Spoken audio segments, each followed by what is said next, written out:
Agora, iniciando o bloco da tarde, teremos a palestra Plano Municipal de Cidades Resilientes, medidas estruturais básicas e medidas não estruturais de convivência menos vulnerável com as ameaças naturais. Este assunto será apresentado pelo geólogo Agostinho Ogura. O palestrante é formado no Instituto de Geociências da USP, possui ampla experiência nas áreas de gestão de risco e desastres naturais. Foi coordenador do Grupo de Estudos de Desastres Naturais do Instituto de Estudos Avançados da USP. Diretor do Centro Nacional de Monitoramento e Alertas de Desastres Naturais do Ministério de Ciência, Tecnologia e Inovação, além de diretor de Inovação e Negócios do IPT. Convido ao palco o senhor Agostinho Ogura. Obrigado. Boa tarde a todos.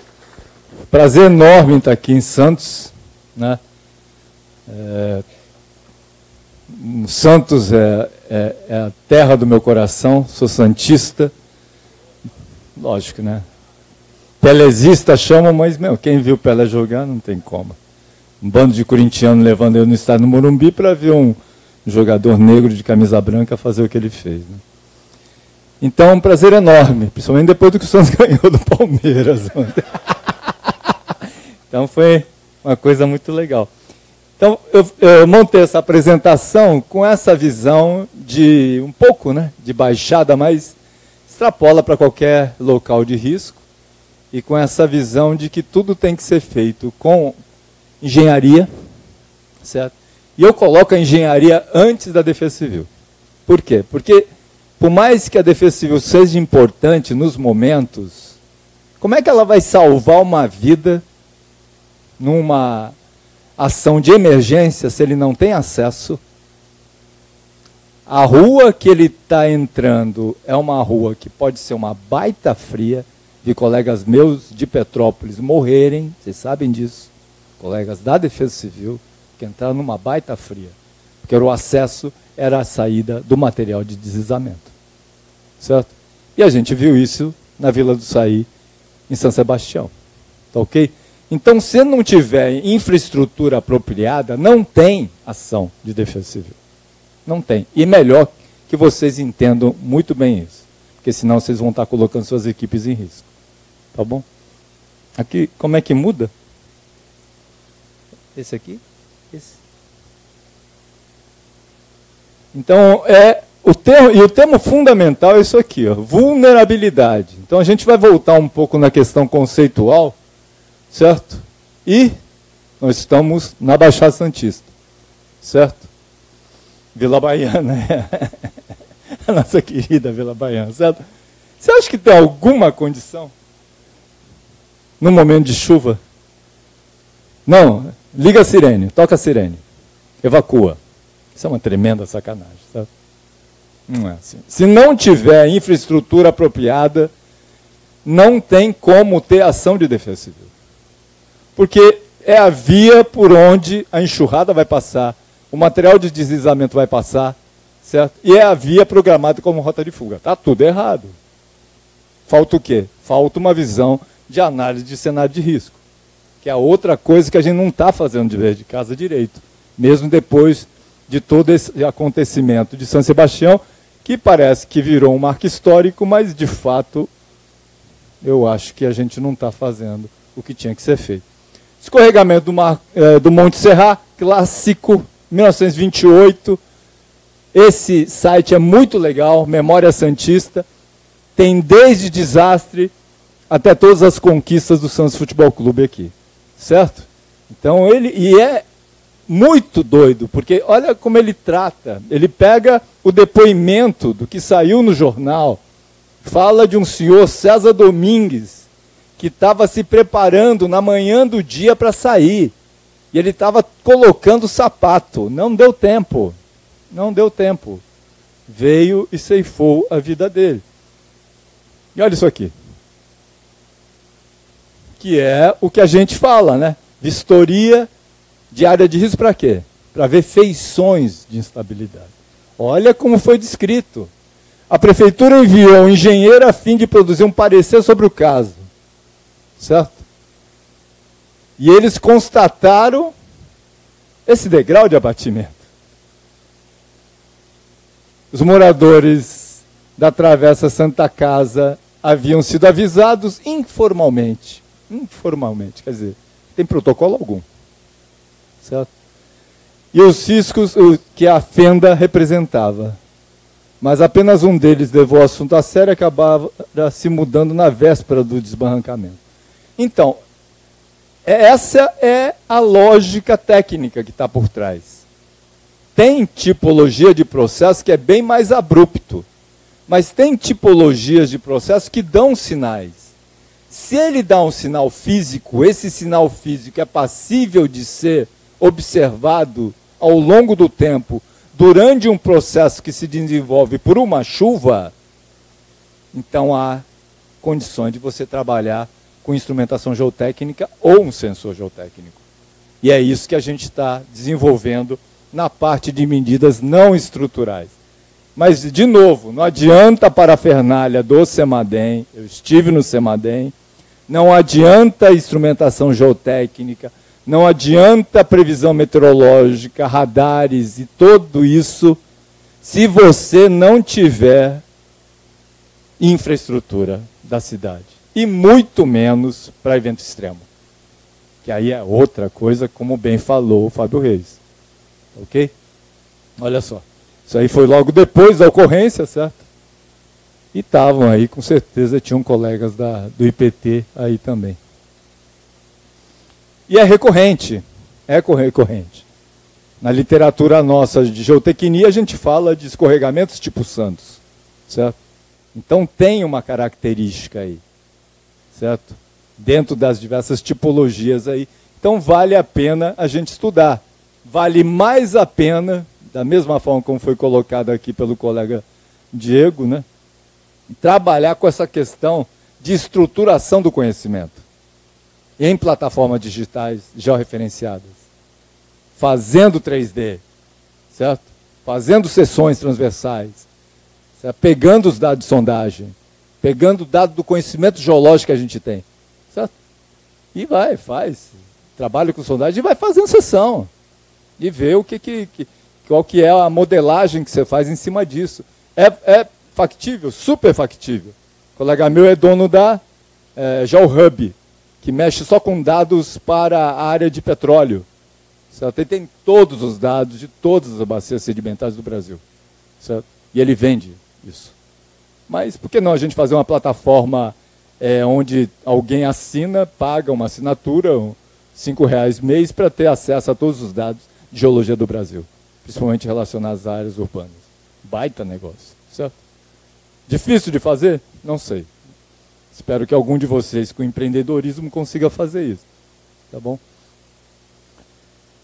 Essa questão de cidades saudáveis, sustentáveis e resilientes, a questão de cidade resiliente, certo? Alguns casos, isso aqui é de Hong Kong, estão já com uma pegada, com uma ação de tentar mudar a cara das cidades. Certo? Com acessos, melhoria de infraestrutura, qualidade construtiva, tipologia construtiva, certo? Aproveitando aí sem grandes... E a própria moradia e o casamento com estruturas de contenção, ela contém. A própria ocupação, ela tende a conter, desde que você faça a devida manutenção dos sistemas de drenagem, principalmente, mas também do sistema de contenção.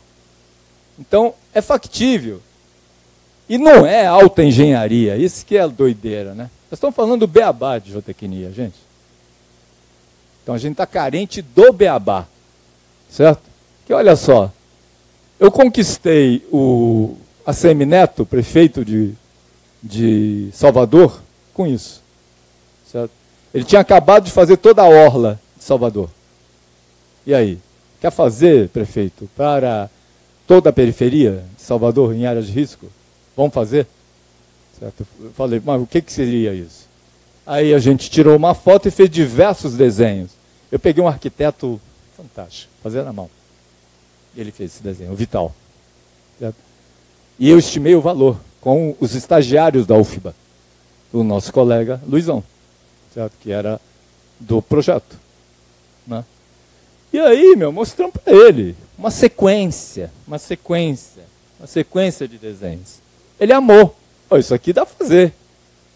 Isso aqui vira linha de produção, sem dúvida. Certo? Escalável, replicável, mete bronha. Vai, Ogura, faça. Monte a equipe do pai. Virou a equipe do pai de Salvador. Plano de ações estruturantes. Isso aqui é cidade resiliente, gente. Certo? Aos pouquinhos a gente vai fazendo. Então, o que é uma cidade resiliente? Uma cidade que deve fornecer para a sua população áreas seguras para se viver. Certo? Então, muito direto, hein? Com serviços e infraestrutura adequada, além de possuir um governo local inclusivo. Aí que a coisa começa a pegar, né? Quando entra na administração competente e responsável, quer dizer, aí começamos a coçar um pouquinho, né? Que garanta uma urbanização sustentável. Lógico, está no eixo, né, de Agenda 2030, não tem como, tem que ter um eixo maior, tornar as cidades e seus assentamentos. Um eixo principal, para mim, é o 17, que é a parceria. Sem parceria você não faz nada, certo? Mas o 11 é onde você vai implantar essas coisas, né? Assentamentos humanos resilientes, seguros, saudáveis e sustentáveis de forma planejada, com ações de natureza diversa, integradas. Integradas, essa é a palavra-chave. O PPDC é integrado ao PMMR? Vocês acham que está? Onde no PMMR fala em infraestrutura para ações do PPDC? Eu sabe, não tem. Então não é integrado. Então vai dar pepino. Certo? Vocês estão entendendo isso, né? Se não tiver infraestrutura integrada a um plano de defesa civil, não tem ação de defesa civil numa situação pré-emergência, por melhor que seja o sistema de alerta. Então, toda essa questão de investir, radar móvel, aumentar a pluviometria, colocar sensor e instrumentação geotécnica, ele vai para o saco se não tiver infraestrutura. Certo? Mas aí, Ogura, como é que desenha isso? Engenharia. Eu fiz um projeto para a Vila do Saí totalmente aéreo, gente. Só passarela.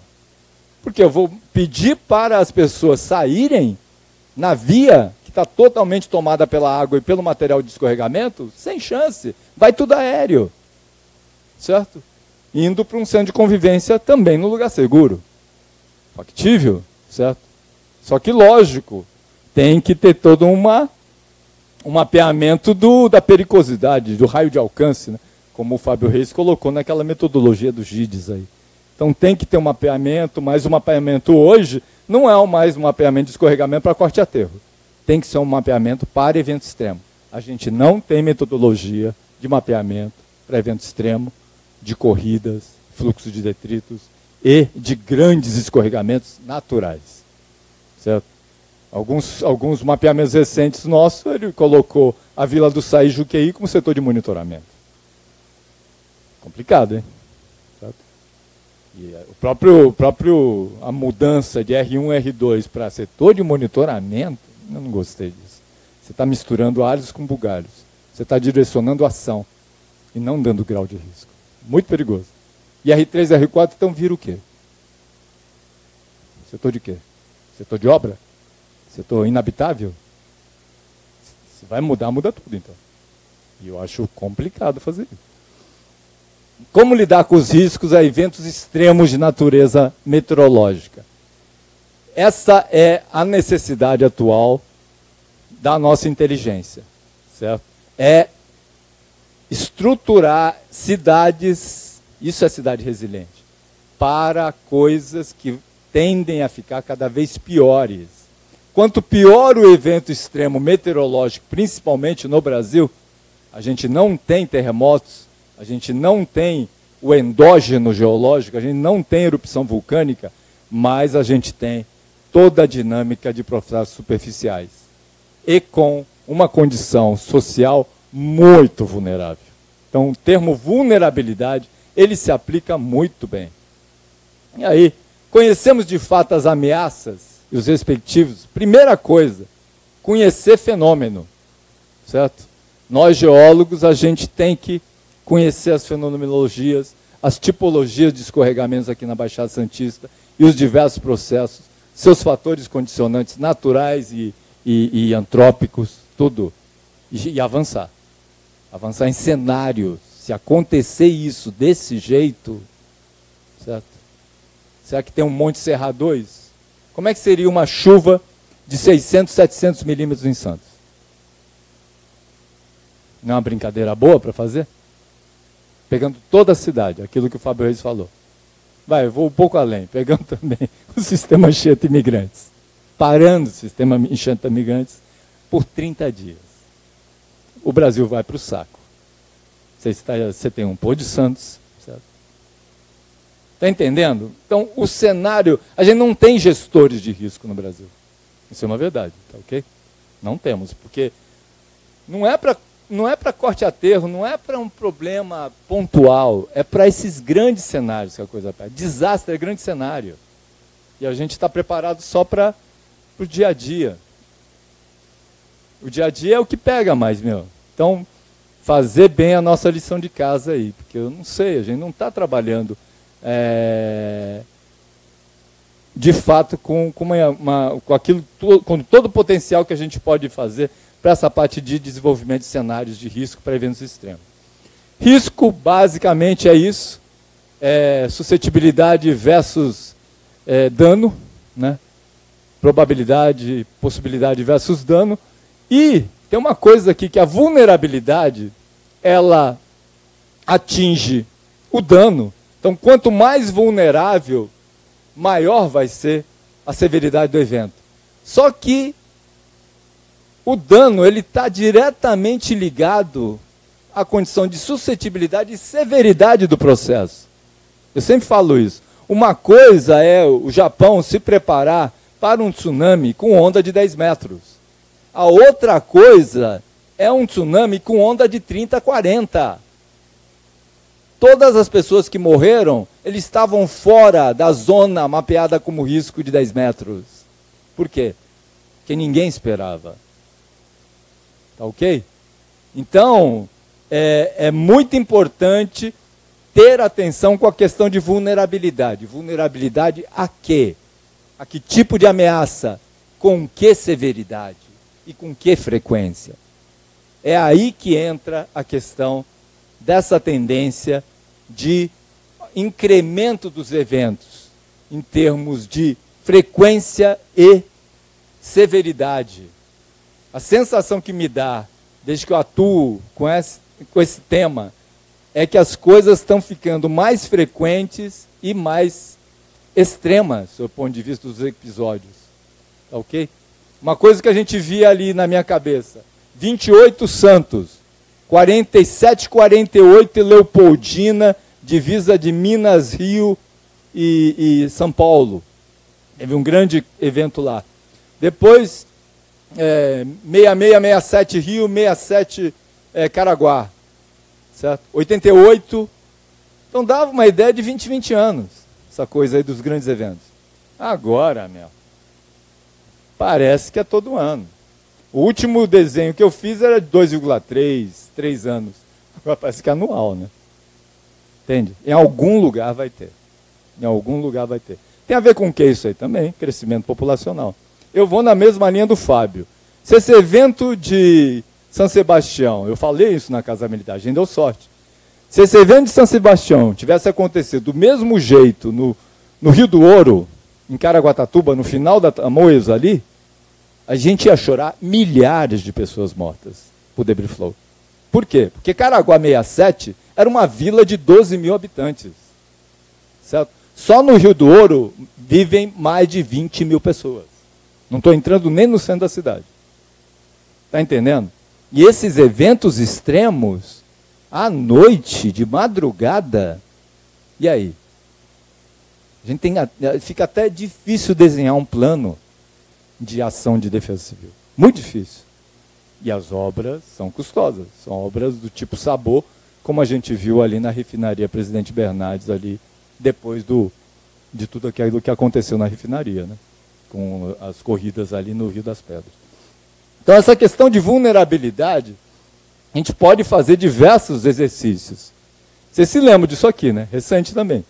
Líbia. Ali, norte da África. Não chove lá, gente. Certo? Isso aqui tem cara de inundação. Quando eu bati os olhos, falei, pô, isso aqui não parece inundação. Certo? Aí eu soube, né? Rompimento de 2 barragens. As coisas estão ficando complexas. Que é o que a gente chama de mapa de ameaças múltiplas. Certo? Cenários complexos. Não é um processo só. Certo? Uma coisa é o hidrograma de cheia de uma inundação. A outra é um hidrograma de ruptura abrupta de uma barragem. São processos totalmente diferentes sobre o potencial de volume e energia liberada instantaneamente. Vocês não imaginam. O pai de barragem, é complicado fazer. Certo? A gente faz, mas é complicado. Olha o mapa da destruição. Eu não desenharia esse mapa se eu não tivesse esse cenário complexo na minha cabeça. Ruptura de uma barragem, ruptura de 2, no mesmo momento? O quê? Isso é impossível. Impossível? Sei não, hein? Olha a loucura, né? Porque ele pega o curso de drenagem, então isso aqui está safo, né? Nossa setorização de risco faria isso, né? Algo assim, né? Ele não faria isso. Mas a natureza, numa foz de rio, chegando no litoral, é bem isso, né? Ele abre, né? Quando tem os excessos efetivos, né? Isso aqui tem muita cara de Vargas, naquele grande desastre que teve lá, com aquelas chuvas enormes também. Então, falta a gente melhorar a nossa caracterização de cenários de risco para eventos extremos, uma visão de suscetibilidade do processo, tem que conhecer severidade do processo e potencial de vulnerabilidade. Certo?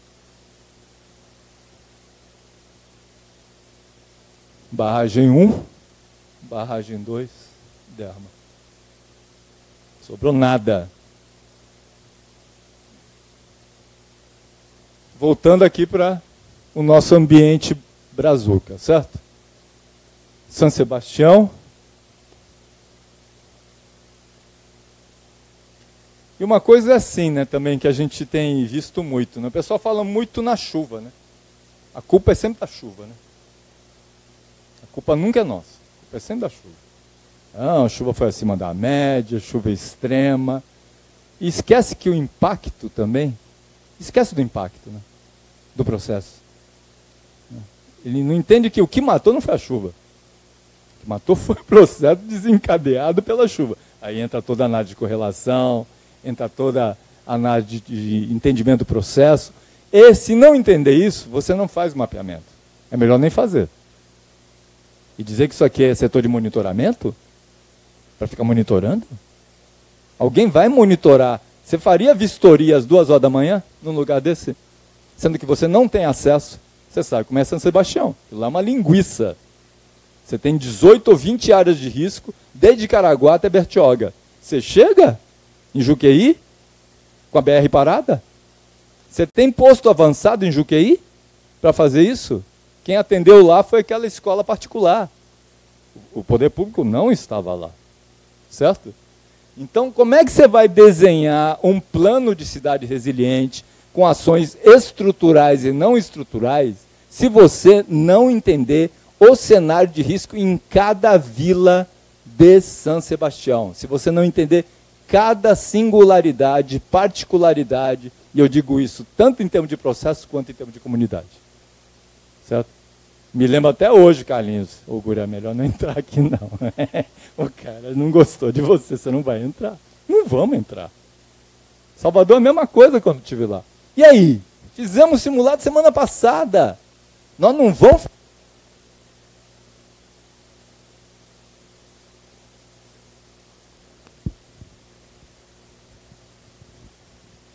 Por quê? Porque o Gura, lá é o comando que manda. Os milicianos mandam lá. Nós não vamos entrar numa fria.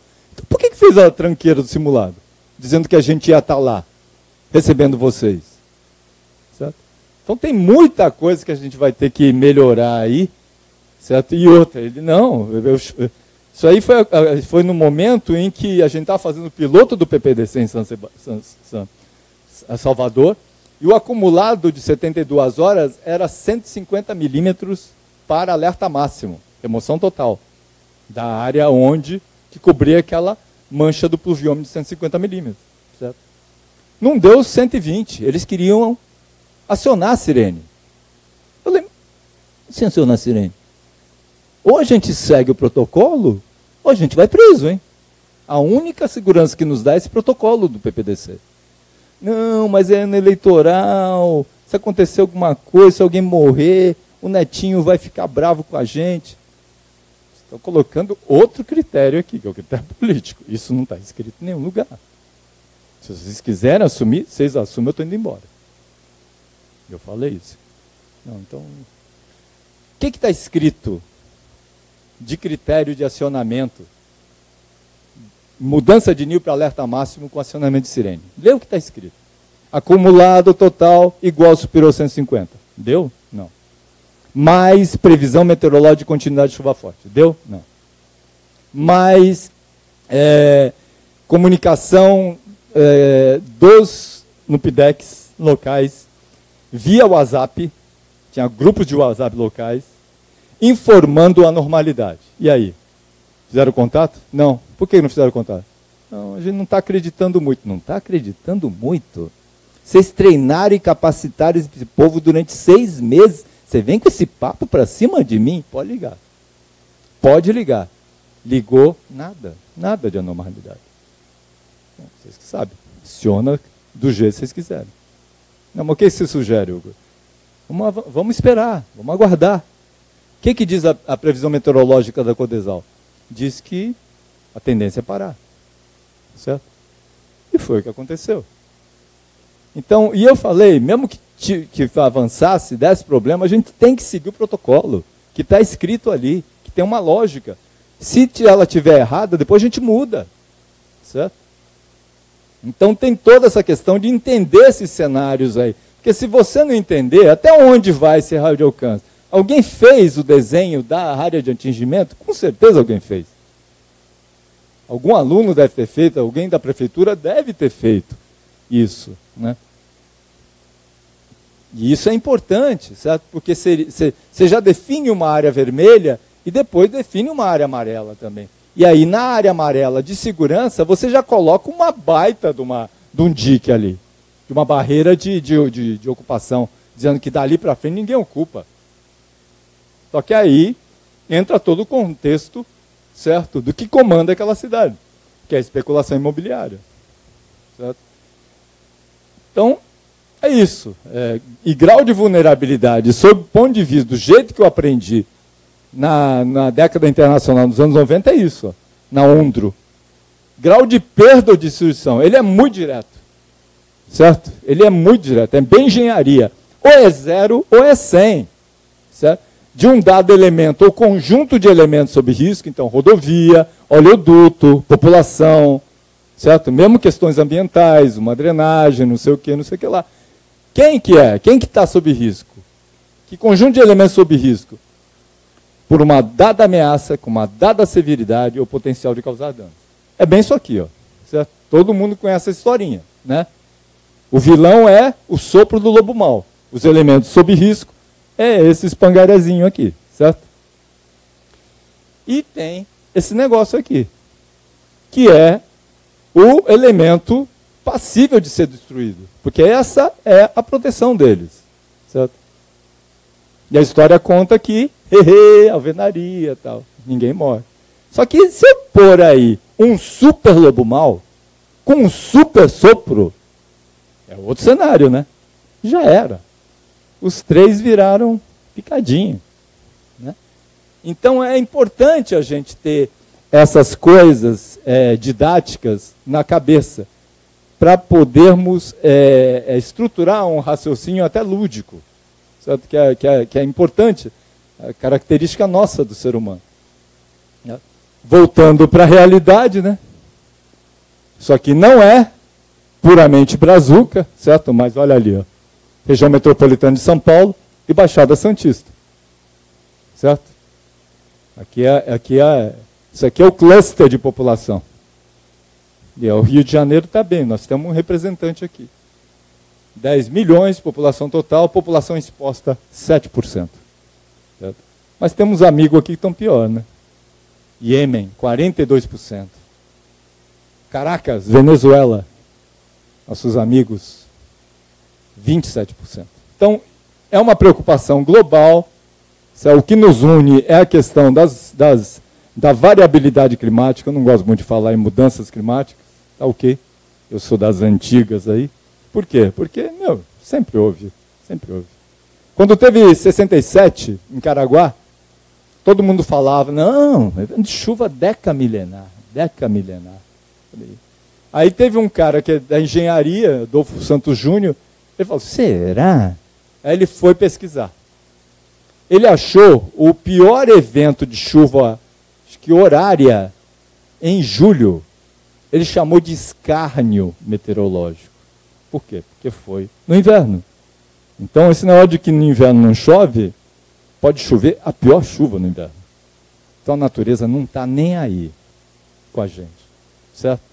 Então, é para a gente já ter se preparado para eventos extremos há muito mais tempo. Independentemente da questão do efeito dos gases de estufa e da questão do aquecimento global. E pensar em desenho, usar a nossa capacidade de engenharia. Engenharia é isso, é engenhosidade, gente. Não é... E mesmo hoje eu estava conversando, né? Estou precisando de alguém que manje fortemente de engenharia para soluções baseadas na natureza. Bioengenharia de solos. São pouquíssimos que têm essa capacidade de engenharia para desenhar um crib wall com estaca viva e com capacidade drenante, normal, mas com capacidade também de despoluir solo contaminado, em áreas contaminadas em margem de APP, em vez de fazer estruturas sólidas de contenção. Mesmo gabião. Ou, algumas situações, é gabião verde, né? Mas, e isso, gente, eu aprendi em 80, com o Gray. O Gray é o papa de bioengenharia de solos. Certo? E toda a mudança cultural em relação aos rios e os parques lineares nos Estados Unidos. Então, o objetivo dessa apresentação é propor um roteiro metodológico replicável, escalável. Certo? Vamos fazer? Como é que faz? Etapa 1, escolha de uma área de risco. Fazer um piloto. Escolhe aí. Vila Baiana, vamos fazer? Vamos conhecer a fundo a Vila Baiana? Certo? Só aquelas fotos que vocês mostraram da Vila Baiana, de tipologia. Pô, aquilo que aconteceu aquela vez, igualzinho. Descendo pela viela principal. Ali é tudo contato solo-rocha, gente. Desce água direto, mas a lâmina de solo é pouco espessa. Mas quando vem. E aí? Não dá para desenhar uma cidade nas bordas, onde você foge subindo os morros daqui de cima, e a gente contém aqui? Dá para desenhar. Vamos tentar desenhar isso? Certo? Então a primeira coisa é escolher uma área. Segundo é começar a fazer as soluções estruturais. É assim que deu certo lá em Salvador. Virou linha de produção. Certo? Porque, você espera que alguém normal vai sair num evento de chuva forte, em chão de terra batida, onde a via é o canal da enxurrada, sem a mínima condição. Então tem que ter... Aqui faltou um corrimão, guarda-corpo, certo? Separação de onde fica a água, pelo menos o fluxo maior, certo? Dá para desenhar. Isso aqui é beabá de engenharia, gente. Certo? E aí vai. Você muda a cara. Então aí eu saí fora, porque os planos diretores de Salvador de encosta, todos eles iam para contenção. Falei, não vou entrar nessa. Ou faz infraestrutura da cidade primeiro, depois se resolve a contenção, ou fecha a Defesa Civil. Isso que fica assim. Fechar a contenção é a maior Defesa Civil do Brasil. Simples. Tudo desenhável, tudo dá para medir, estimável, unidade de medição. temos que reduzir as vulnerabilidades. Primeiro ponto. Reduzir as vulnerabilidades. E dá para fazer. Dá para fazer. E foi um desenho, tanto para a área de baixada quanto para a área de encosta. E trabalhando também com habitação. E fomos. Tudo normal, né? E a terceira, execução. Certo? Primeira, elimina. Vulnerabilidade extrema, elimina. E não são muitas. Né? Nos mapeamentos que a gente costuma fazer, a gente não deixa passar. Hein? Tudo que for risco muito elevado, quase iminente, você tira fora do mapeamento. Isso aqui já entrega para serviço social, para alguém da habitação. Isso aqui é inaceitável. Pode tirar. Certo?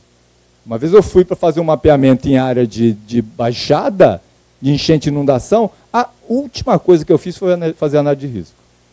Por quê? Porque tinha uma família vivendo num barraco à beira de um rio, onde as crianças desnudas andavam nos dejetos seus, dos cachorros e das galinhas. Isso é aceitável? E aí você quer que eu faça análise de risco? Vocês estão de brincadeira. Pode tirar todo mundo. E não é por risco. Não é por risco. Então a gente, quando entra nessa coisa de análise de risco, às vezes a gente perde o senso de humanidade. Hein? Tomar muito cuidado com a engenharia. E nunca perder a humanidade. Que é isso que faz a diferença numa tomada de decisão. Certo? Você não se deixe levar apenas pela questão do compromisso profissional, sei lá do que eu chamaria isso. Essa coisa se difundiu muito, certo? Deu muita briga geotécnica, certo? Por quê? Porque isso aqui não é considerado uma obra de contenção. É uma obra de proteção superficial, que eles chamam de geomanta, certo? Mas eu falei, olha, eu prefiro isso do que você gastar todo o dinheiro em 10 supercontenções de encosta em cicatriz de escorregamento. Prefiro. Só que tem uma prática. Primeira prática, limpa tudo. Tira todo, bota fora. Tira todo o material de lixo, entulho e lançado, que é a primeira coisa que cai. Limpa. E faz o acerto geométrico. E faz isso. Isso aqui, ó, demorava muito mais que a obra. Mas era muito material. Muito material. Eles demoravam 2 semanas para fazer uma limpa de um talude, para fazer a obra eles faziam 3 dias. Certo? E aí é aquela pergunta. E aí? Eu acho que não precisa nem pôr a geomanta. Vocês já tiraram todo o material que ia cair e fizeram a drenagem de topo, base. E fizeram todo o acerto. Quer dizer, mas olha a piramba da brincadeira. E é bom, né? Porque não para, né? Se você impermeabiliza tudo, só desce água, aí você tem que ter um bom sistema de drenagem na base. E aqui entra a questão, né? Tem que integrar. As ações estruturais de infraestrutura, de habitação, de geotecnia, elas têm que casar com a defesa civil. Senão não faz sentido. O PPDC, ele tem que ter a visão de que tem que ter algo antes. Até para ganhar a comunidade. Quando a gente instalou no piloto lá que a gente fez, de sensores, de instrumentação geotécnica, com dados em tempo real, com acurácia de 0,1 milímetros, na profundidade que você tiver, certo? Primeira coisa que a gente fez foi ganhar o morador, quando a gente foi colocar o prisma e quando a gente foi instalar a estação total robotizada e toda a instrumentação. Eles cuidaram dos equipamentos e eles foram os primeiros a entrarem no WhatsApp do grupo da Vila Santo Antônio. Então você ganha o elemento humano e ele vai saber. Por quê? Porque você já não é mais um desconhecido, você está lá sempre com eles e está fazendo eles participar do projeto. Então, quando você chegar e falar por WhatsApp para ele, ele sabe com quem ele está conversando. Não é esse papo de mandar um SMS avisando que o cara tem que sair. É um erro tecnológico de comunicação total. Você está lá, ele te conhece, ele sabe, confia em você. Certo? Infelizmente, a gente vai fazer a operação lá em Campos do Jordão, continuar com isso, certo? Mas, e aí, ó, isso aqui é muito comum, né? As pessoas retornam para o local, né? Só que, retorna por quê? Porque será que tem um jeito de você reocupar? Aí é ir para as cabeças mesmo em termos de engenharia. E eu não quero fazer contenção. Eu quero fazer moradia nessa encosta com a melhor engenharia. Porque vocês não têm mais lugar para ocupar. Você ocupa todos os terrenos de planície? Beleza, mas aí não. Vamos ocupar isso. E é outra engenharia, é outra cidade. Eu não sei quem vai desenhar o TR desse negócio, mas dá para fazer. Concepções de soluções habitacionais. Eu não quero contenção.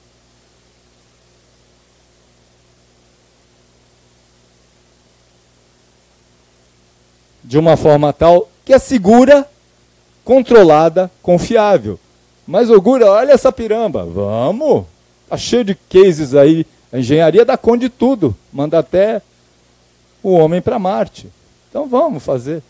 Então tem que ter a visão de intervenções definitivas, projetos de estabilização casados com projeto de habitação. Estou cansado de participar de certame só de contenção, sem pôr uma moradia, depois de conter o morro. Conversei uma vez com o Chio, a coisa vem toda já direcionada. Gasta-se milhões em contenção. Estava passando ali em Campos do Jordão para instalar os equipamentos lá. Depois do Gavião, do viaduto Gavião Peixoto ali, está tendo uma placa do DR lá. Sabe quanto que é a obra para pedra? 10 milhões de reais. Uma obra. Certo? Então, não faltam tipologias de projeto, não faltam conhecimento, a gente precisa estruturar esse conhecimento. Certo? De uma maneira prática, em plataformas aí georreferenciadas. É isso aqui. Certo? Você acha que aqui vai ter escorregamento? Então dá para fazer, dá para tentar, pelo menos, ter uma outra abordagem, numa visão de resiliência. Então aproveitar toda essa questão de resiliência e tentar fazer esse avanço aí. Então eu já não estou mais falando de PMR, porque para mim, veja, tudo bem, quer atualizar o PMRR? Beleza, mas me diz, daquilo que está no PMMR, quanto foi feito? Então vai atualizar? Só para ter o quê? Um setor mais bonitinho? Colorido diferente? Aquilo é meio, não é fim. PMRR é meio para intervenção. Foi pensado assim desde o início. Por que tinha R4, R3, R2, R1? Para poder hierarquizar. Não tinha dinheiro para fazer todas as áreas de risco. Então tem que hierarquizar através do pior, que é o R4. E é uma fotografia, certo? Depois da chuva pode ter mudado muita coisa, né? Aquela área onde teve as rupturas, as áreas adjacentes com certeza mudaram, certo? Então, eu acho assim, quando o Salvador me chamou em 2016, era para a mesma coisa, atualizar o PMR. Eu falo, não atualiza o PMR. Se vocês querem algo diferente e tal, tem que ter intervenção. E a intervenção é em primeiro lugar. E é o grupo do PAI, Plano de Ações Estruturais da Cidade. Sabe por que não avançou do jeito que eu queria e a Geomanta cresceu do jeito que cresceu? Né? Porque Case Brasil, certo? Enquanto eu conversava com o diretor da Defesa Civil de Codesal, prenderam o Gedel Vieira Lima, com 150 milhões no apartamento dele. Prenderam junto o Gustavo Ferraz, diretor da Defesa Civil de Salvador, com o deidão digital num saquinho de dinheiro. Certo? Então, a coisa é complexa sob todos os aspectos, tecnicamente também. Não é simples, principalmente para cenários complexos aí. Mas a gente acredita em vocês novos aí. Estou muito feliz de estar vendo os colegas. Certo? Tem muito trampo e vocês estão na linha de frente. Para mim é cômodo falar isso, porque eu estou ali bem no background, né? Eu sei linha de frente, eu tiro o chapéu para vocês aí. E essa apresentação é para vocês aí, meus amigos da Defesa Civil. Muito orgulho de fazer parte dessa família durante todo esse tempo. É porque não é só técnico, né? A gente, se dá bem como ser humano há muito tempo. Prazer estar aqui e vamos ver se o Pelé salva o Santos de não cair esse ano aí.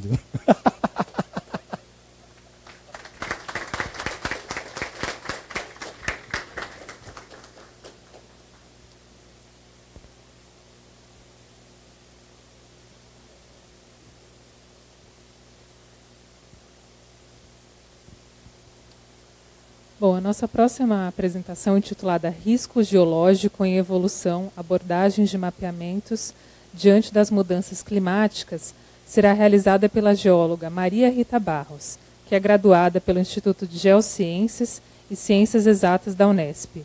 Ela possui pós-graduação em Gerenciamento de Áreas Impactadas pela Unimonte e mestrado em Oceanografia Geológica e Química pelo Instituto Oceanográfico da USP.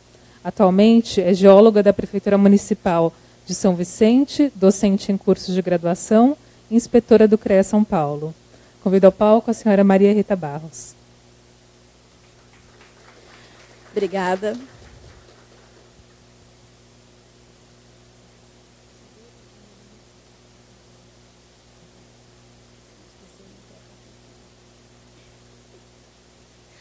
Boa tarde a todos. Bom, eu acho que algumas pessoas aqui já me conhecem, outras eu acredito que não. Já fui apresentada, né? A gente... Peraí que...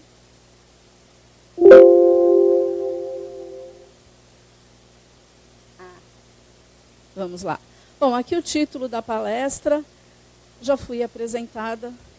Na verdade, eu comecei aqui na Baixada Santista, na Defesa Civil daqui de Santos.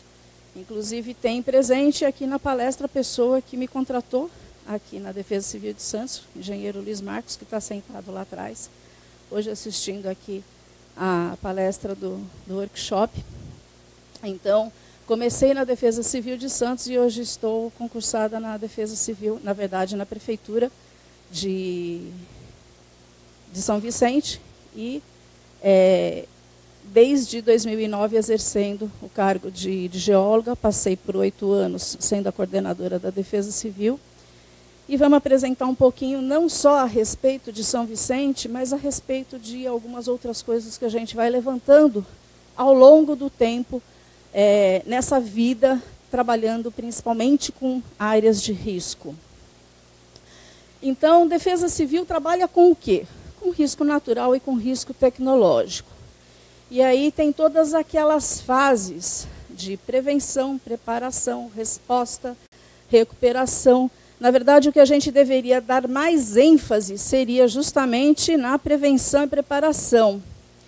Porém, o que a gente vê acontecendo nos últimos tempos é a maioria das defesas civis correndo atrás do prejuízo, correndo atrás da resposta e recuperação, justamente porque às vezes falta como a gente fazer esses processos de prevenção e preparação.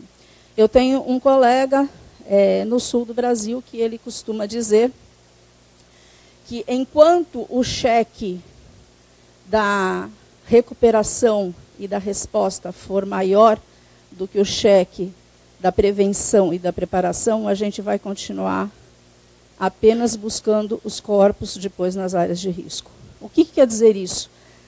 Basta a gente olhar quando que a gente vai realmente receber dinheiro do governo, seja ele estadual ou federal. Quando você tiver um desastre de grandes proporções e você entrar ali uma situação de emergência ou de calamidade pública. Aí, com certeza, vem o dinheiro. Só que aí, o evento já aconteceu e as vidas já foram perdidas. Na verdade, aqui a gente vai estar falando de risco natural. Mas para a gente falar de risco natural, a gente precisa entender que esse risco, na verdade, ele vai ser causado por fenômenos naturais. E se a gente não tiver uma comunidade próxima dessas áreas onde esses fenômenos ocorrem, você não vai ter o risco, você vai ter apenas o evento.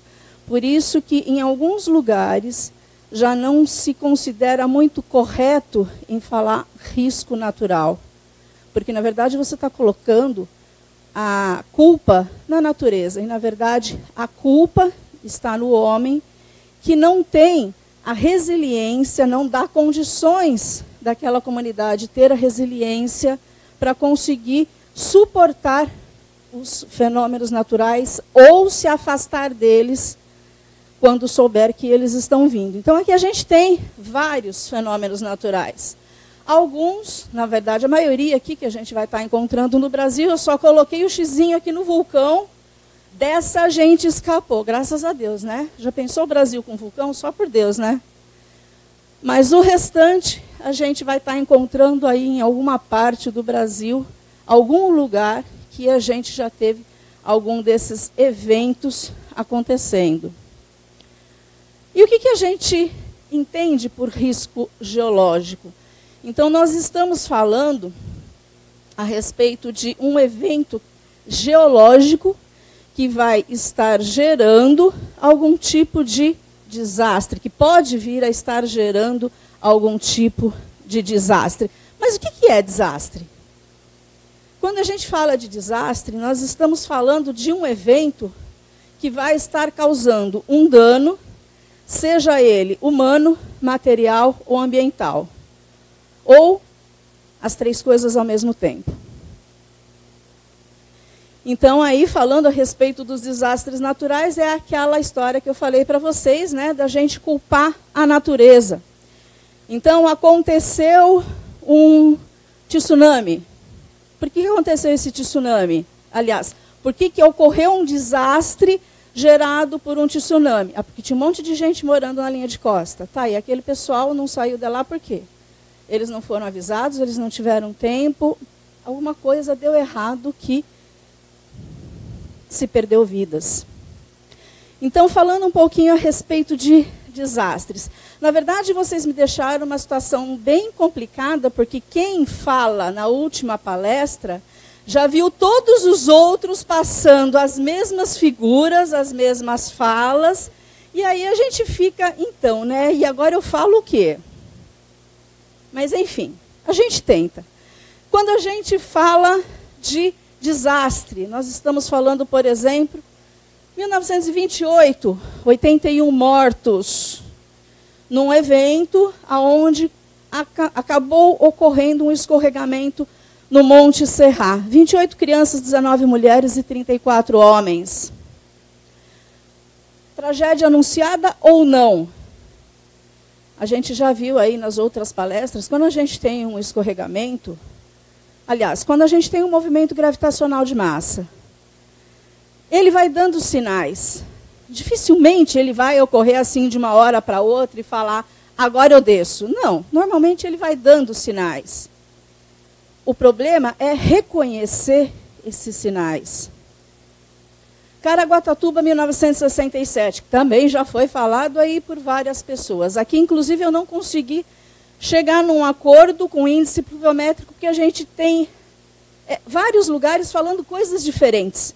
Uns lugares falam 240 milímetros, outro fala 420. Eu cheguei até a encontrar lugares que falavam mais de 800 milímetros.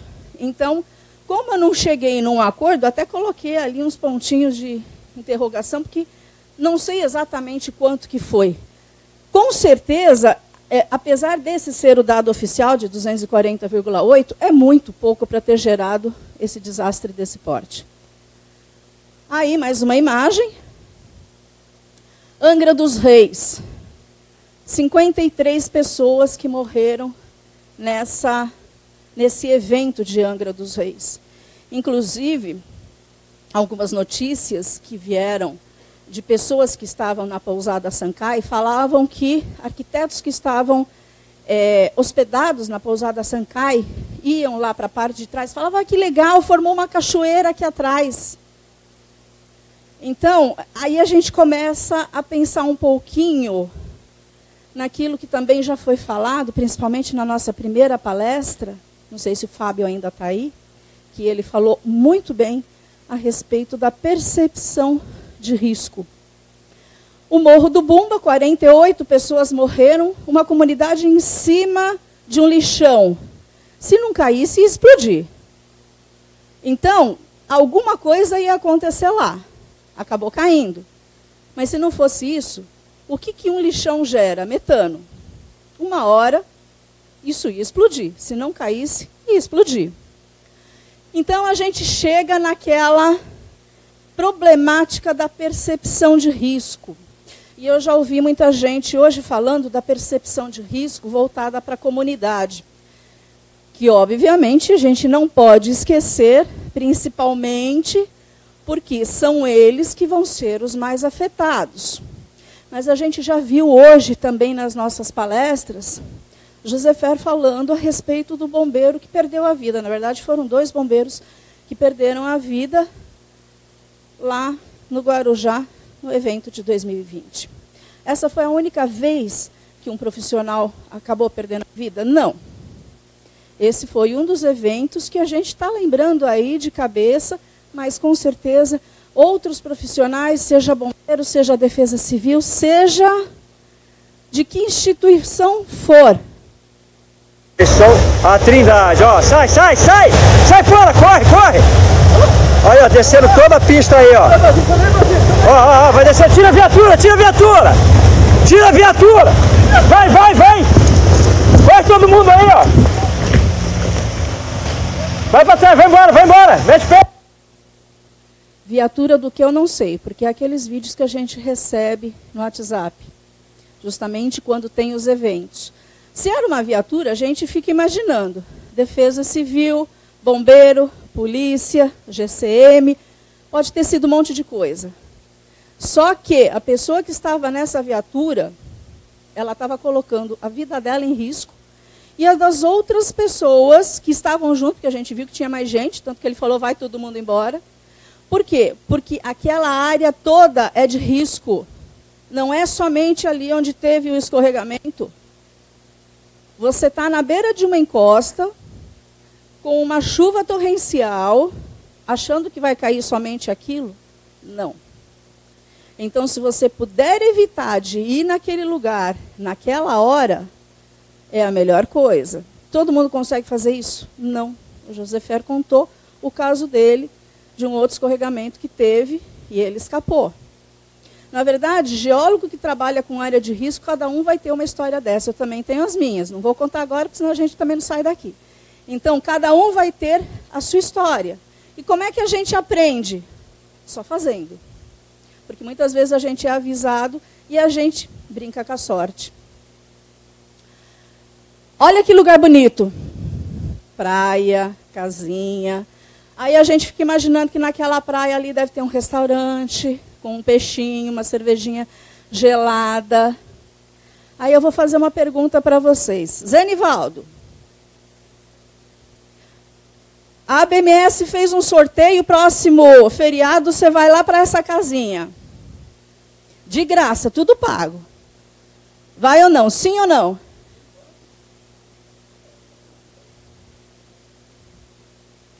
Praia de Itaguaçu, Ilha Grande, Angra dos Reis, 2/4/22. Não sobrou absolutamente nada daquela casinha. Naquela casinha realmente funcionava um restaurante. Que o pessoal ia lá tomar cervejinha, comer o seu peixinho, morava uma família lá que servia os visitantes, eles iam tirando a sua renda disso. O que sobrou daquele lugar? Absolutamente nada. O que a gente vê nesse lugar? Essas são imagens da praia de Itaguaçu. Realmente é um lugar muito bonito, paradisíaco. O olhar geológico, quem é geólogo e quem trabalha com área de risco vai ter esse olhar. Talvez nem todo geólogo consiga ver isso, mas quem trabalha com área de risco, sim. O que você está vendo lá, além da casinha, da praia, das árvores? Um monte de matacão. Esses matacões, eles se formaram na praia? Não. Esses matacões vieram de onde? Lá de cima. Imagina a energia que teve a corrida de massa para levar esses matacões para esse lugar. Isso é a imagem do Google. Já imaginou a energia? Acho que eu fui... Espera aí. Estou indo para trás. Olha, mais alguns matacões. Poderia ter sido pior? Vamos só fazer uma análise. A gente pega uma imagem dessa, isso aí é tudo imagem do Google. A gente pega uma imagem dessa e vê o lugar aonde foi esse escorregamento. Mas daí a gente vê Isso aqui. O que será isso aí? Vamos aproximar. E a gente está vendo o quê? A gente está vendo uma vertente. É o caminho da água. E a gente está vendo um monte de casa. A gente não está vendo uma casa, que nem lá no outro. A gente está vendo um monte de casa. E se tivesse sido aí? Não teria sido uma casa, não teria sido uma família. Teriam sido muitas e muitas famílias. Então, poderia ter sido pior? Sim, poderia ter sido muito pior do que aquilo que aconteceu. O que é a percepção de risco? Trekking no Aconcagua. Observem, acho que todo mundo sabe o que é trekking, né? A caminhada com regularidade. Então, o povo lá está se divertindo, fazendo um trekking, caminhando, indo para lugares que nunca foi, passeando um pouquinho. Reparem no que vai acontecer.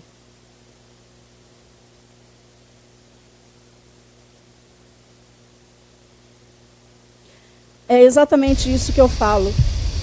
A percepção do risco.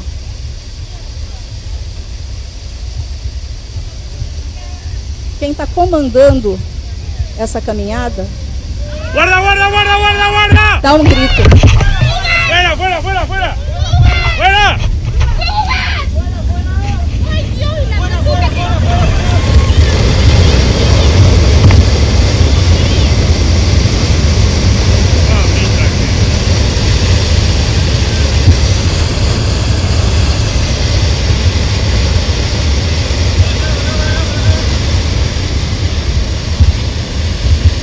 E se ele não dá esse risco, esse grito, exatamente naquela hora? Um monte de gente tinha perdido a vida na sua hora de lazer. Essa frase de Albert Einstein mostra bem a respeito dessa percepção. Tudo aquilo que o homem ignora não existe para ele. Por isso, o universo de cada ser, de cada um, se resume ao tamanho do seu saber. Se você desconhece o risco, você não sabe o que pode vir a acontecer com você. Então, muita gente desconhece. Então, a gente ouviu muito falar das comunidades que desconhecem.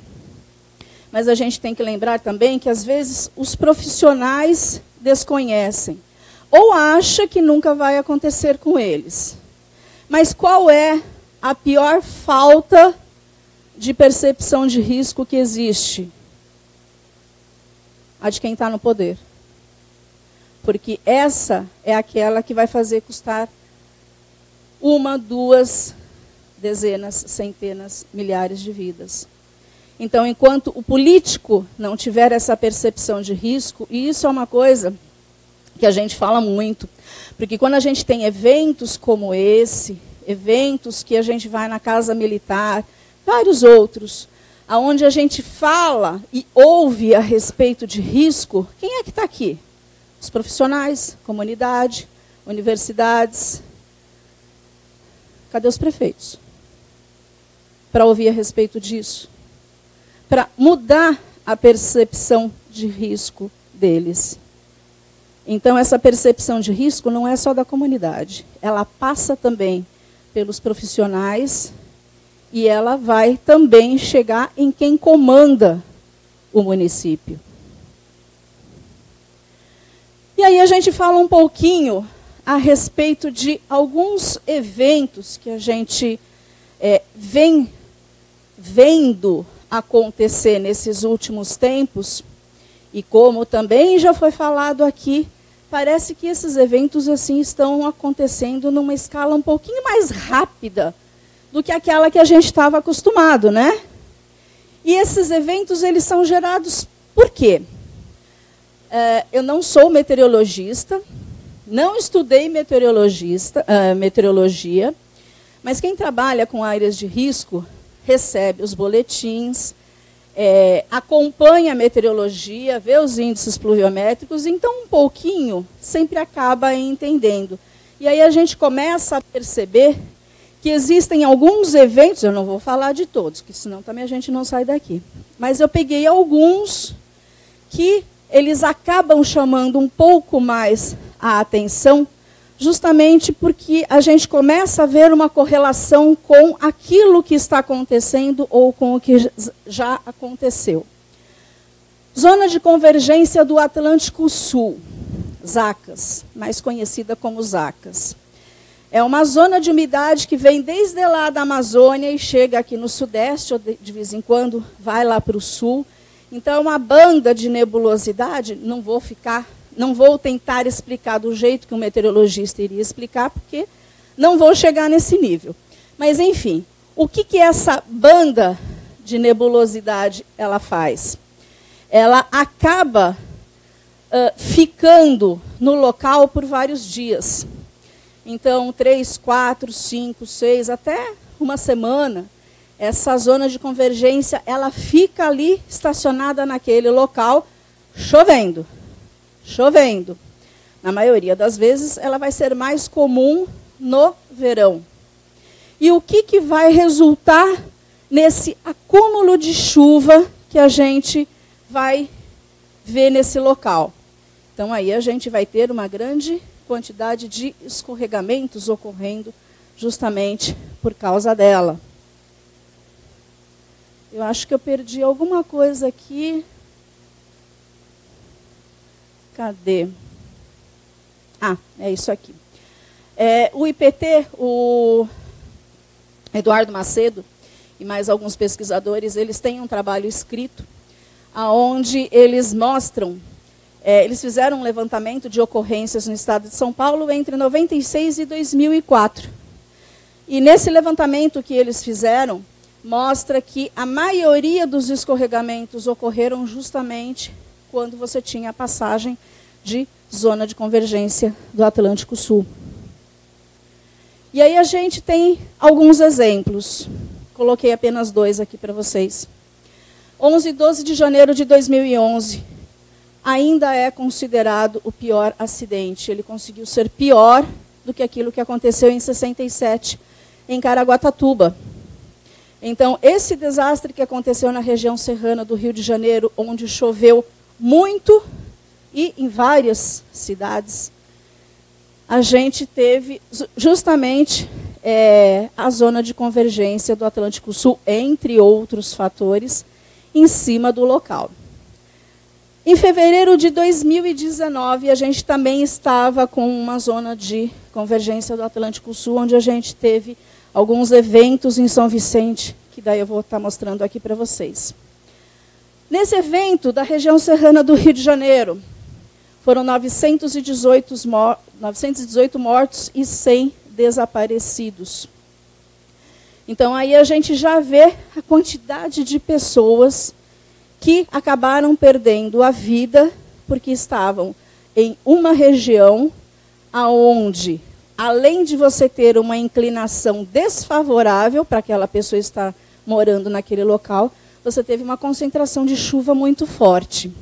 Após esse evento na região serrana do Rio de Janeiro, o Ministério do Meio Ambiente fez um trabalho, ele contratou um trabalho justamente para que se correlacionasse todas as áreas de preservação permanente que existiam no local com as áreas atingidas por esse evento.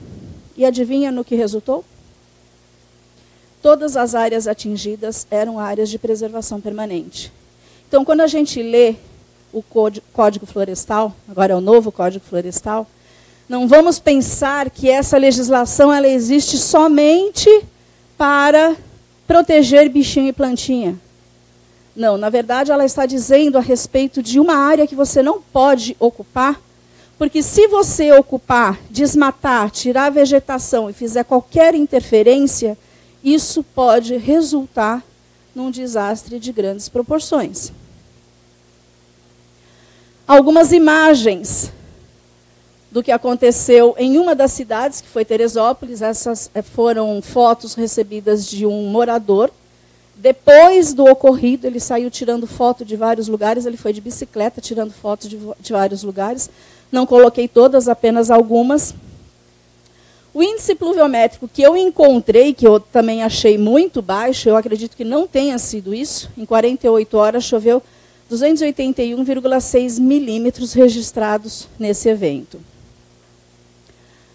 Passando para o que aconteceu em 2019, a gente teve um escorregamento no Itararé, não morreu ninguém, a parte do fundo de 2 casas na Rua Constituição foram soterradas pelo material que desceu aqui da encosta. Então, foi esse trecho, e aqui, na verdade, o escorregamento fez uma curva por causa dessa touceira aqui, porque senão ele teria vindo. Então, aqui a gente tem as 2 casas que teve o seu fundo soterrado. Atrás dessa casa tinha uma piscina. Não morreu ninguém, graças a Deus. Mas eles tiveram um baita de um dano. E lembrando que, no final da década de 80, atrás desse prédio aqui, a gente teve a morte do casal de idosos por causa de blocos de rocha que desceram da encosta e soterraram o cômodo que eles moravam no fundo do prédio. Então, a gente está aí falando de uma rua que a rua inteira é interditada. Na verdade, não deveria ter ninguém morando. Aí é uma foto, assim, do chão a gente não consegue pegar muito, né?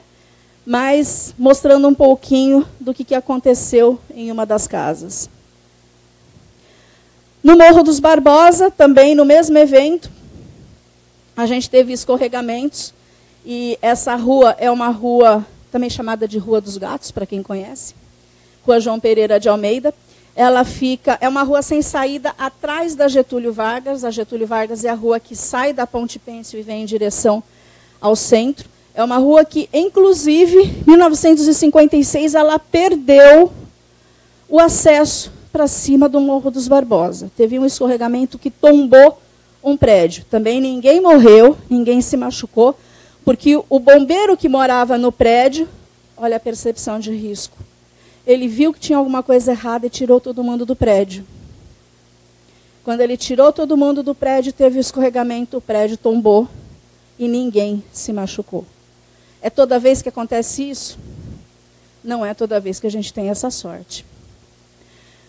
Será que é só onde tem casa que acontece desastre, no mesmo evento? Na verdade, aí foi um pouquinho depois, alguns dias depois, mas ainda com a influência das ACAS, isso aí foi na área continental de São Vicente. Nós estamos falando da linha férrea da Rumo.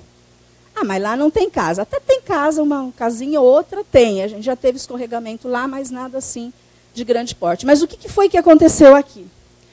A gente teve blocos de rocha que se deslocaram da encosta, e esses blocos de rocha, eles danificaram 18 vagões.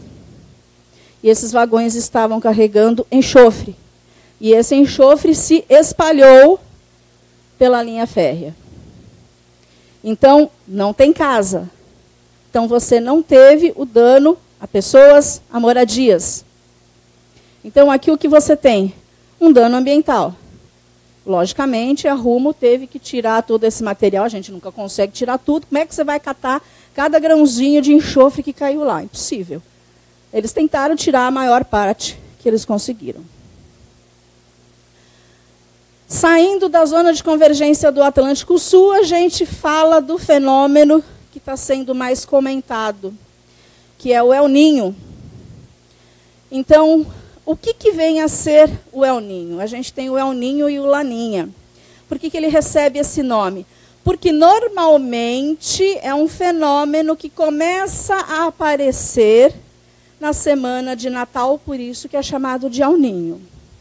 Só que, do jeito que as coisas estão mais esquisitas hoje em dia, para não falar outra palavra, a gente vê eles aparecendo e desaparecendo em qualquer época do ano.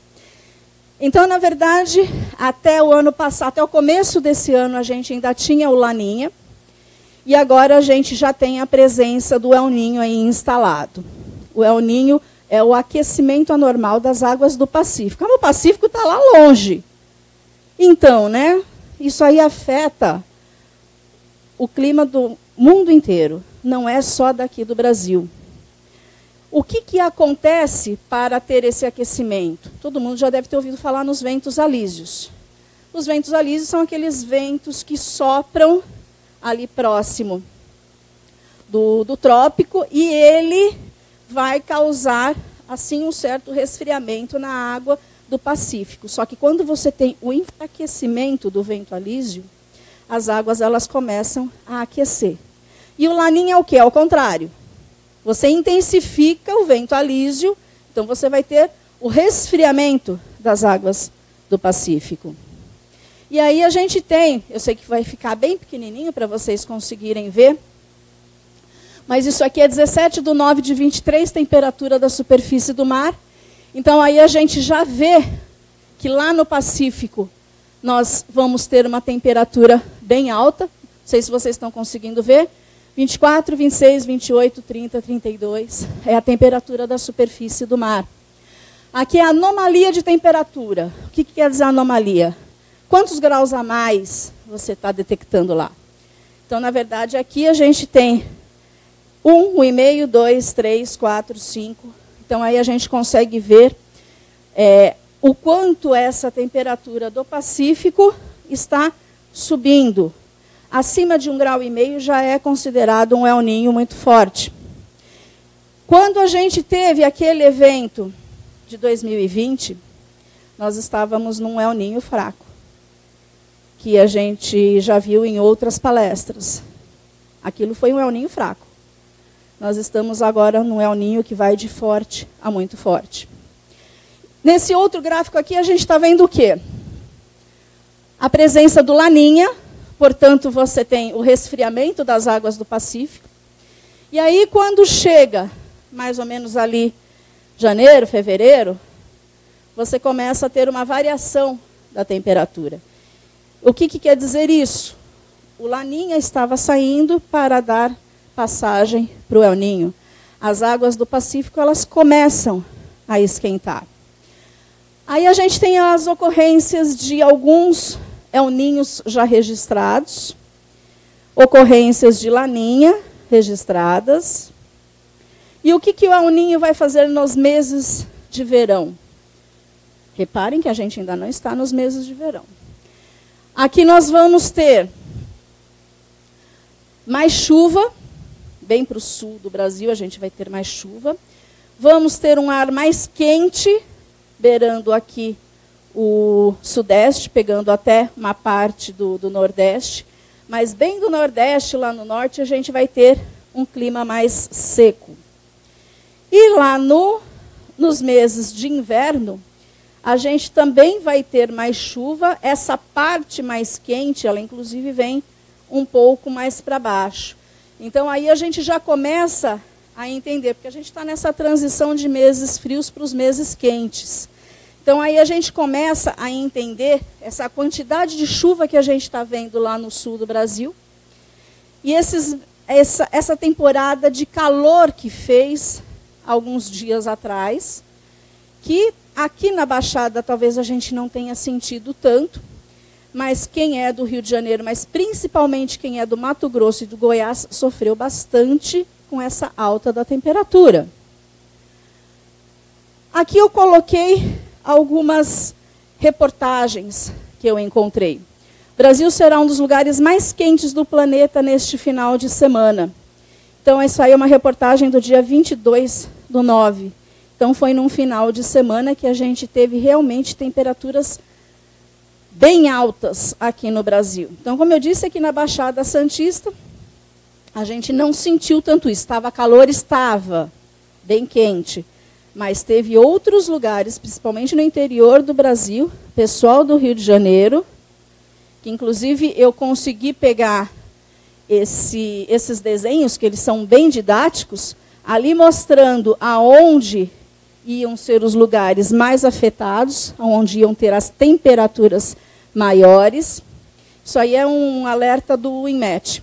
E aqui é uma imagem da Defesa Civil do Estado do Rio de Janeiro, mostrando que lá no Rio de Janeiro chegou até 42 graus. Eu sei que ficou pequenininho para vocês verem também, mas nessa área aqui chegou até 42 graus. Em outras áreas a gente tem 41, 42, algumas temperaturas um pouco menores.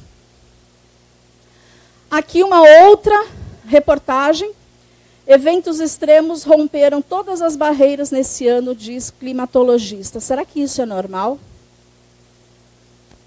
A gente está acostumado a ter alguns eventos extremos. Mas, como eu falei, e outras pessoas também já falaram, esses eventos, eles estão começando a ficar cada vez mais frequentes. A gente está tendo uma alteração climática. Se é realmente uma mudança climática, o que está acontecendo, a gente não sabe ao certo. Mas, enfim, só que essa alteração climática que a gente está tendo, ela pode ser agravada com alguns eventos. As ACAS é uma. O El Niño é outro. As ACAS é mais uma condição meteorológica. O El Niño, ele é oceanográfico e meteorológico. Na verdade, você está mexendo com fenômenos que estão ligando o fenômeno com a atmosfera. Porto Alegre, o rio Guaíba, que invadiu a cidade, coisa que a gente não está acostumado a ver. Então, aí a gente tem uma quantidade de chuva extrema acontecendo no sul do Brasil. Ah, detalhe, 15 graus. Isso em 26/9. Aqui, na verdade, eu até coloquei por não ser relacionado à chuva. A gente está tendo ventos de maior intensidade. Então, a gente fala muito da chuva, a chuva que causa escorregamento, que causa enchente, alagamento, inundação. Mas e o vento? A gente está tendo ventos mais fortes, com muito mais frequência do que a gente tinha antes. E aí, mostrando para vocês, 4/10, bem recente, isso aqui lá em Cascavel, no Paraná, um vento forte, que algumas reportagens falavam até de um tornado, não sei se realmente foi, que destelhou um monte de coisa. Santa Catarina, 4/10, também uma grande quantidade de chuva, acumulados em alguns pontos, ficaram entre 150 milímetros e 200 milímetros, ou seja, choveu em menos de um dia a média de precipitação de outubro inteiro em poucas horas. Esse levantamento eu fiz para a publicação de um trabalho num congresso de geologia. E aqui a gente tem, na verdade, desde que eu entrei na Defesa Civil de São Vicente, desde 2009 até esse ano, na verdade o trabalho foi publicado, se não me engano, acho que foi em 2016. Não, desculpa, foi um pouquinho depois. Não vou lembrar a data certa. Mas ainda não tinha esses 3 últimos itens, que é de 2020 até 2023. Os eventos em vermelho são justamente os eventos onde a gente teve uma quantidade maior de escorregamentos no município de São Vicente. Aqui eu estou falando exclusivamente de São Vicente. Não estou falando de outros municípios. Se a gente pegar todos os eventos onde nós tivemos mais escorregamentos, todos eles, sem exceção, foram anos de El Niño. Então, a gente teve em 2009 e 2010, 28 ocorrências, 2012 e 2013, 11 ocorrências, 2015 e 2016, 11 ocorrências, 2018, 2019 e 18 movimentos gravitacionais de massa, 18 ocorrências. Inclusive, 9 deles foram fora do PPDC, porque todos os outros ainda a gente estava falando dentro do PPDC. 2019 e 2020, 58 ocorrências. Então, foi naquele evento de 3 de março de 2020, onde a gente teve 58 escorregamentos, 58 movimentos gravitacionais de massa em São Vicente. Nos outros anos, de 2020 até o começo de 2023, a gente teve a presença do Laninha. Então, foram anos mais tranquilos. Esse dado vocês já viram em outras apresentações. PPDC de 2020. Em Santos, 210 escorregamentos e 8 mortos. Guarujá, 153 escorregamentos e 34 mortes. São Vicente, 58 escorregamentos e 3 mortos. Um foi por subsidência, não foi por escorregamento. Todos eles relacionados ao El Niño. Esse é o local, Parque Prainha, onde a gente teve o caso do soterramento de um casal de idosos durante a tempestade do dia 2 para o dia 3. Eles começaram a ficar com medo de ficar na casa deles e resolveram sair. Então, eles desceram, a casa deles era essa aqui. Eles desceram a escadaria que tinha aqui. Havia um muro de contenção feito de blocos de rocha. Eles desceram a escada com o filho. E quando eles chegaram aqui, o filho falou, eu esqueci a chave do carro. Eu vou lá em cima pegar. O filho subiu rapidamente na casa para pegar a chave do carro. Nisso veio o escorregamento e soterrou o casal de idosos. O filho ficou salvo na casa. Então, esse foi o evento que a gente teve em São Vicente. E, falando um pouquinho de números, que, na verdade, o pessoal de Santos do Guarujá já falou, acumulado de 915,2 milímetros no mês de fevereiro, que foi uma quantidade muito grande de chuva. No dia 3 de março, o índice chegou a um acumulado de 72 horas de 328,8 milímetros. Desde o início de fevereiro, somando os 32 dias, nós tivemos 1.226,4 milímetros de chuva em 32 dias. Então, aí a gente tem os dados de por que ocorreram tantos escorregamentos nas 3 cidades. Um outro local bastante atingido, nós temos aí o Hotel Mosteiro, e a parte da frente nós tivemos um escorregamento planar que fechou a rua. Essa rua é o único acesso para o Morro dos Barbosa. Lembra que o outro acesso, que eu mostrei na outra figura para vocês, a rua perdeu o acesso e o acesso não foi mais aberto. Então, esse é o único acesso para o Morro dos Barbosa. A população não podia descer nem subir do Morro dos Barbosa, enquanto não tivesse sido retirado todo o material que tinha sido depositado aí. Sem contar que eles perderam energia elétrica também, porque houve a queda dos postes. O outro caso é justamente aquilo que aconteceu no Horto. Então, na subida da Sabesp, nós tivemos 7 escorregamentos. Na verdade, é uma encosta que a gente já tem eventos recorrentes. E a gente teve uma corrida de massa. Essa corrida de massa não pegou nenhuma construção. Ela parou exatamente no limite de onde iriam começar as construções do Horto. Já viram esse caso de Santos, o pessoal já apresentou. Já viram o caso de Guarujá também, Josefé já falou. Apesar de nós termos tido 2 anos de laninha, que a gente esperava ter, assim, uma calmaria maior. Realmente aqui foi assim um pouquinho mais calmo, né? Mas foi calmo para todo mundo? Não. Abril de 2022, índice pluviométrico de 899 milímetros, acumulado de 48 horas, em Ilha Grande, em Angra dos Reis. E em fevereiro de 2023, que vários outros também já falaram, semana do Carnaval, nós tivemos um índice pluviométrico em Bertioga, 683 milímetros, São Sebastião, 627 milímetros em 24 horas. Aqui mostrando para vocês a progressão da chuva lá em Angra dos Reis, chegando no dia 4 de abril, 899. Algumas reportagens arredondaram para 900 milímetros de chuva. Aqui, mostrando para vocês a Marina Pirata. Quem já foi para Angra dos Reis, com certeza conhece a Marina Pirata, porque tem um shopping do lado, com várias lojas, com restaurantes, enfim. E na Rua do Pescador, em Monsuaba, onde a gente teve altos índices pluviométricos. 737 milímetros de chuva no continente, no bairro de Monsuaba, e 900 milímetros em Ilha Grande, aqui na Marina, próximo da Marina Pirata. Pior chuva da história de Angra dos Reis deixa 7 mortos. Só mostrando uma reportagem da época. Aí uma outra reportagem mostrando que você teve uma massa de ar muito quente chegando no local, que estava com uma temperatura bem mais amena. Esse choque térmico, na verdade, acabou provocando essa chuva toda. Entre entre outros fatores.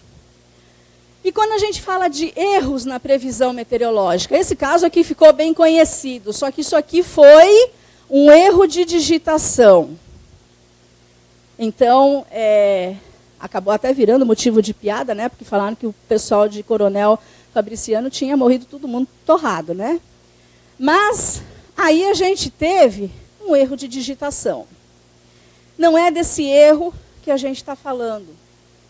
A gente está falando de alguns erros que a gente vê de chuvas que acabam caindo e a gente não recebe a previsão meteorológica, ou, de repente, você recebe uma previsão meteorológica muito abaixo daquela que realmente vai ter. Então, também já foi falado aqui, o que resolveria a gente ter um radar aqui na Baixada Santista?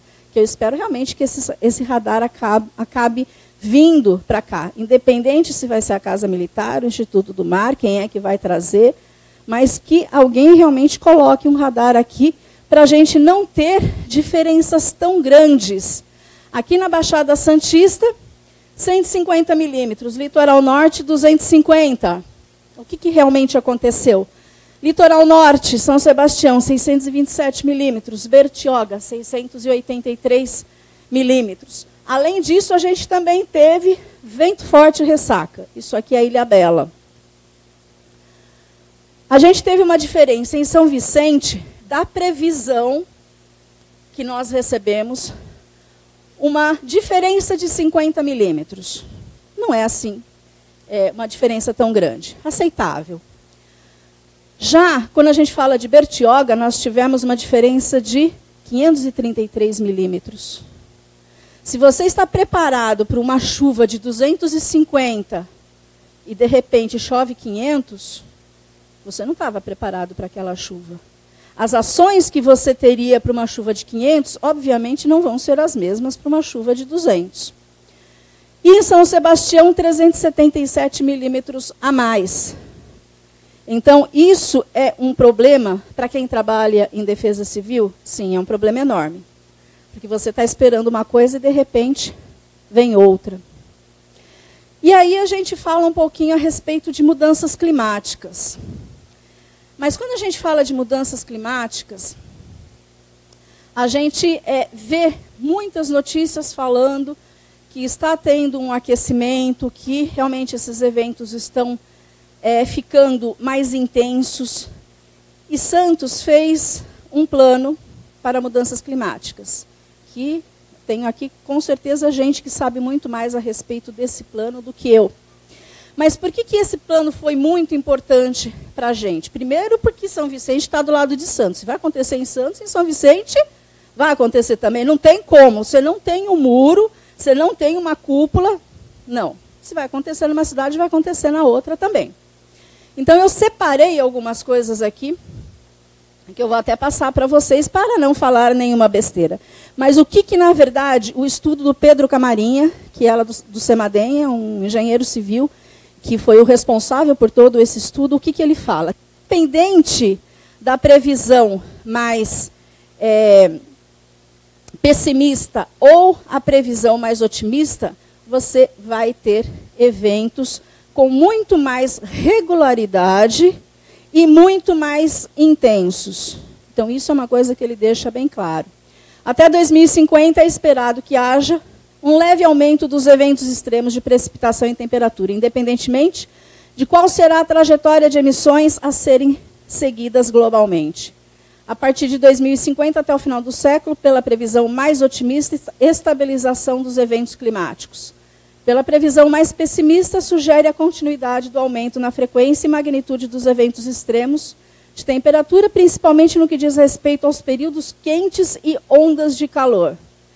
Para as chuvas de 2050 a 2080, mesmo com a previsão mais otimista da temperatura, não quer dizer que tenhamos menos tempestades. Os dois cenários indicam sempre o aumento da frequência de eventos. Os impactos da mudança do clima em Santos são mais evidentes quanto maior for a severidade do evento analisado, destacando-se aqueles que ultrapassam limiares de 220 milímetros por 72 horas, por conta do alto potencial de impactos associados e ao elevado aumento de frequência, de 1 a cada 15 anos para 1 a cada 4 ou 5 anos. Além disso, os resultados também sugerem que haverá impactos na distribuição temporal das chuvas, sendo que os eventos mais brandos que acontecem ao longo de vários dias chuvosos tendem a acontecer menos, ao passo que os eventos se tornarão cada vez mais intensos, volumosos e em poucos dias e horas, além de que os dias chuvosos tendem a ser separados por uma maior sequência de dias de estiagem, provavelmente com dias muito mais quentes do que o normal. Então, se a gente for pensar um pouquinho, esse estudo que o Pedro Camarinha fez, apesar de ter sido para Santos, ele vale para a Baixada Santista inteira. Não vai ser assim, diferente. Quem está em Bertioga, quem está em Peruíbe, vai falar, ah, não, aqui vai ser diferente. Não vai. Na verdade, todo mundo vai estar passando pelo mesmo problema. Então, esses eventos, eles tendem, sim, a ocorrer com mais frequência e com maiores intensidades. E quando a gente fala no gerenciamento do risco geológico, também já foi falado, nós vamos ter vários itens que a gente tem à nossa disposição para estar fazendo esse gerenciamento. Estudos, plano preventivo, que é o PPDC, monitoramento das áreas, obras, remoção, enfim.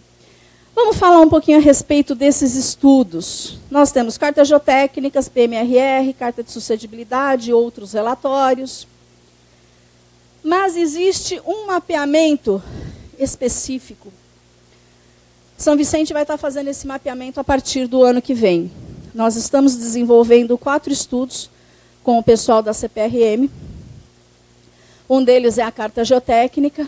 E por causa da carta geotécnica, parte desse estudo do mapeamento de perigo, eles já vão fazendo à medida que eles vão fazendo os estudos, os trabalhos de campo para a carta geotécnica para uso e aptidão do solo. E uma das vezes que a gente visitou o Itararé, por causa da carta geotécnica, um dos geólogos que estava com a gente, o Vitor, ele fez uma projeção do que seria uma corrida de massa vindo pela rua Quaraci-Paranhos. E ele me mostrou. E quando ele me mostrou aquilo, primeiro que eu nunca imaginaria que ali poderia ter uma corrida de massa.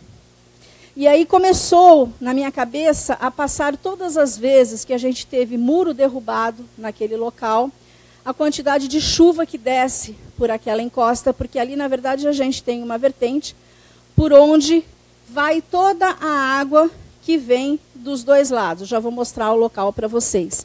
Então, quando a gente fala de mapeamento de perigo, nós estamos falando de um mapeamento diferente do PMRR. O PMRR, ele vai hierarquizar o risco, você tem ali a casinha, atrás daquela casinha tem o quê? R1, R2, R3, R4, dependendo do que você vai ter atrás dela. Qual a diferença para o mapeamento de perigo? No mapeamento de perigo, você vai mostrar até onde vai aquele escorregamento, até onde vai aquela corrida de massa, até onde aqueles blocos que vão cair da encosta vão estar chegando. Essa é a diferença. Então, você não vai estar falando apenas que aquela casinha está em risco. Se você tem uma corrida de massa, você tem um alcance muito maior de onde aquele fluxo vai chegar. Aquele escorregamento, a hora que ele descer, dependendo do que ele encontre no caminho dele, ele vai ter um alcance relativamente grande. É isso que o estudo de perigo, o mapeamento de perigo, vai estar mostrando. Na verdade, é um mapeamento que começa no escritório e depois vai para campo para confirmar os resultados. Eles, na verdade, acabaram começando em campo, mesmo que eles já estão fazendo a carta geotécnica. Esse mapeamento, na verdade, eles pretendem realmente realizar a partir do ano que vem, porque eles já estão com outros trabalhos em andamento lá em São Vicente. Aonde que a CPRM já tem esse estudo feito? Minas Gerais, Pará, Rio Grande do Sul e Santa Catarina. Então, aqui em São Paulo, São Vicente vai ser a primeira cidade que vai estar recebendo esse estudo. Aí eu peguei uma imagem de um local, lá em Santa Catarina, Guaramirim, que foi um estudo feito por eles em 2019, e que, após eles fazerem esse estudo, os processos de escorregamento que teve num grande evento de chuva, eles conseguiram acertar 98% daquilo que eles haviam previsto no mapeamento. Aqui é uma das imagens, que na verdade são várias cartas. Aquele lá é o mapa completo, né, do município. E aí você tem as cartas mostrando os detalhes. Então, quando a gente vê essas linhas em vermelho, são lugares onde você pode ter a corrida de massa. E essa corrida de massa, ela vai atingir aonde? Além do local por onde ela passa, tudo isso aqui, porque isso aqui é chamado de área crítica. Eu lembro que alguém falou disso, eu acho que deve ter sido o Ogura. Isso aqui, na verdade, é a área crítica. Então, é a área por onde vai estar passando a corrida de massa. E aqui você tem a área de espraiamento. Toda essa área alaranjada é a área que pode ser atingida por essas corridas de massa. Essa é a diferença do Plano Municipal de Redução de Risco, do PMRR, que vai mostrar apenas o risco que você tem naquela casa ou naquele setor. Aqui a gente tem os locais com escorregamentos. Vamos pegar aqui o caso de São Vicente. Essa é a Rua Coraci Paranhos. Isso é 2010, uma chuva forte que a gente teve. O muro que existia aí rompeu, veio abaixo. Falei, nossa, mas quanta água que desceu dessa encosta? Aí realmente é uma encosta onde, nesse trecho, esse lado esquerdo da Coraci Paranhos, está preservado, a gente tem vegetação. Do lado direito a gente tem casas. Eu falei, nossa, mas quanta água que desceu para derrubar esse muro? Isso aqui, Semana do Carnaval, 2023. Isso aqui é uma foto, então não sei se vocês realmente vão conseguir visualizar isso, mas isso aqui é a água que está descendo. Eles até desistiram de colocar muro, porque não foi uma vez só que já caiu. Então agora eles colocaram um alambrado nesse trecho, e nesse alambrado passa por debaixo a água que desce da encosta. Então essa aqui é a Rua Coraci Paranhos. Bem, daqui para lá é onde a gente vai ter as casas desse lado da rua. Porém, ó, é essa encosta aí em cima. Isso aqui foi a simulação que ele fez em campo para mim. E aí eu pedi para ele, por favor, faça aquela simulação de novo, porque eu gostaria de mostrar na palestra. Então nós temos aqui a Rua Coraci Paranhos. Esse exatamente o trecho onde a gente tem o muro, o alambrado, por onde desce uma quantidade muito grande de água. Por enquanto a água está descendo limpa. Algumas vezes ela já desceu barrenta a ponto de realmente sujar bastante a rua.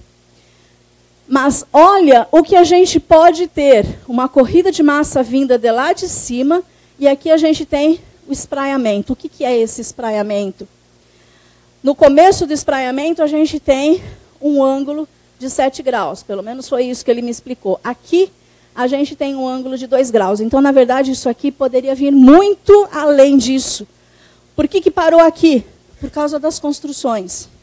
Então, a construção, ela funciona como um anteparo.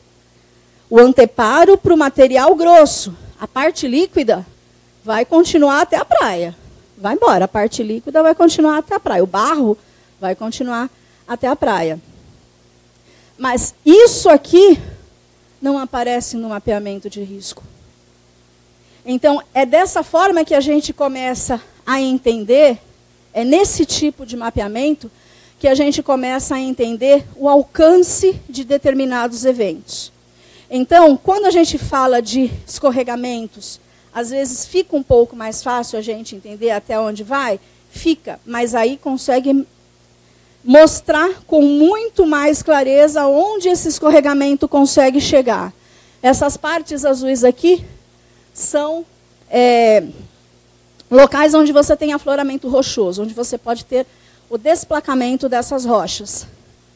Mas quando a gente fala de corridas de massa, principalmente, que acabam sendo movimentos gravitacionais de massa que não são tão estudados ou que não aparecem tanto em outros mapeamentos, seja na carta de suscetibilidade, seja no PMRR, aqui vai aparecer.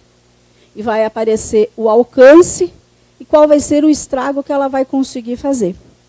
Então, aí fica a dica para os outros municípios. Então, a intenção dessa palestra não é somente mostrar todos os desastres que foram mostrados até agora. É mostrar que eles vão realmente ocorrer com muito mais frequência, por causa da quantidade de chuva que a gente vai ter aí pela frente. Mas um dos tipos de mapeamento que podem ajudar bastante a gente é esse aí. Falando um pouquinho a respeito do que a gente vai ver amanhã, se não estiver chovendo. Isso aqui é a área do horto florestal, onde a gente tem as construções, os bichos, os funcionários. Aqui a gente tem a subida da Sabesp, onde nós tivemos 7 escorregamentos em 2020, e depois de 2020 a gente voltou a ter recorrência de alguns lugares, ou de lugares novos. E isso aqui foi a corrida de massa. Isso é a subida da Sabesp em 2010. Olha que lugar bonito. Você levaria a sua família lá? Sim, com certeza. Aqui a gente tinha a jaula do leão. E aqui a gente tinha vários bichos, inclusive a onça. E aí, em 2010, a gente teve um escorregamento dentro da jaula da onça. Nesse cantinho aqui. Que foi por isso que me chamaram lá. Eu já estava trabalhando na Defesa Civil, então me chamaram lá para ver. Eu falei, pode tirar a onça e todos esses bichos da encosta. Aí a gente vai pôr aonde? Aí a gente fica com aquela resposta na cabeça que a gente não pode dar, né? Não sei, mas vai ter que tirar os bichos daí. Isso foi em 2010. Isso foi em 2020. Demorou 10 anos, mas a encosta veio abaixo. Se os bichos estivessem lá, não teria ficado um vivo. Nem a onça, nem os tucanos, nem os macaquinhos. Todo tipo de bicho que tinha nessa encosta. Era bonito, era lindo, maravilhoso. Demorou? Demorou. A sorte foi que o Tércio, naquela época, ouviu, e apesar de muita relutância, ele tirou todos os bichos de lá. Senão hoje a gente não teria mais nenhum daqueles bichos vivos. A corrida de massa, inclusive essa foto foi cedida pelo Coronel Onias, de um sobrevoo que fizeram depois dos acidentes de 2020. Foi a primeira imagem que eu recebi do que realmente tinha acontecido, porque até então a gente tinha essas fotos. E a gente já realmente imaginava um evento bem grande, mas quando a gente vê aquela lá, a gente consegue ter a certeza de qual foi o alcance de todo o evento. Então, isso aí são fotos de praticamente do dia 3, da manhã seguinte, porque isso foi de madrugada. Foi a foto do dia 3 de março de 2020. Gente, então, esse evento que a gente vai ter amanhã no Horto, se não estiver chovendo, a gente vai ver alguns desses locais onde ocorreu os escorregamentos. Vocês vão ver que muita dessa vegetação já se recompôs, mas não é um local que está livre de ocorrer novos eventos, tanto nos locais que já ocorreram, como nos locais que ainda não ocorreram. E a corrida de massa, ela pode sim ser reativada. Então, esse material que foi remobilizado, a vegetação ainda não se recuperou em cima dele e ele realmente pode vir abaixo. Então, a gente vai estar vendo um pouquinho a respeito desse caso lá no Horto amanhã, se a gente não estiver chovendo. Por curiosidade, daqui, quantas pessoas se inscreveram?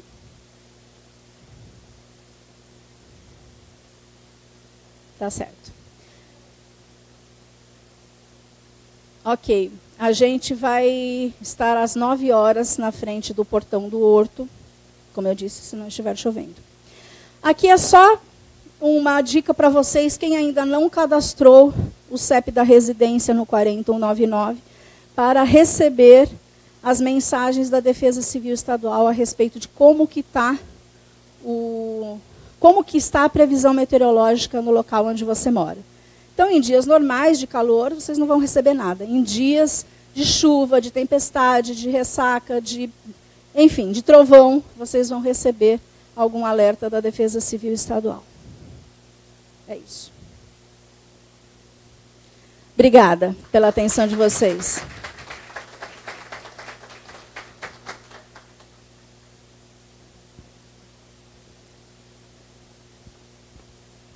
Apenas reforçando que o evento que a Maria Rita citou agora, que é a diligência que ocorre amanhã às 9h, ele é para as pessoas que se cadastraram por meio da plataforma Simpla.